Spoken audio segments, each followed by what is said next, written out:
যার কোনো গুণ নাই তাকে কিন্তু বেগুন বলে, তাই তো বন্ধুরা? গুণ না থাকলে কি হবে, কিন্তু খেতে ভালোই লাগে, বিশেষ করে শীতকালে। শীতকালে বেগুনে মানে স্বাদটা অনেক বেশি থাকে। তো আমি আজকে একটা ইউনিক রেসিপি নিয়ে চলে এলাম তোমাদের সাথে, পুরভরা বেগুন মোড়লা। দেখো কেমন রেসিপিটা করেছি। তো সমস্ত মশলা এর মধ্যে জিরা, সর্ষে বাটা, কাঁচা লঙ্কা দিয়ে আর পেঁয়াজ কুচি, মোরলা মাছ, ধনেপাতা দিয়ে কাঁচা সর্ষের তেল দিয়ে সুন্দর করে মেখে বেগুনের ভেতরের বীজটা বার করে একটা খোল তৈরি করে সেই মধ্যে পুরটা পুরো ভরে দিয়ে এবারে গ্যাসের আগুন কম করে দিয়ে এবারে আস্তে আস্তে বেগুনটা ভাজবো।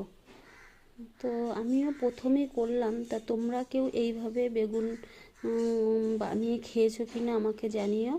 আমি কিন্তু ফার্স্ট টাইম করেছি। দেখে তো খুবই সুন্দর লাগছে আর গন্ধটাও খুবই ভালো বেরিয়েছে। এবারে খেয়ে দেখতে হবে কেমন হয়েছে। আশা করি ভালোই হবে। তো আমার ইচ্ছা হলো যে একটু নতুনত্ব কিছু করি। তো কেমন হয়েছে তোমরা একটু কমেন্ট করে জানিও আমার এই বেগুনের রেসিপিটা। ধন্যবাদ সবাইকে।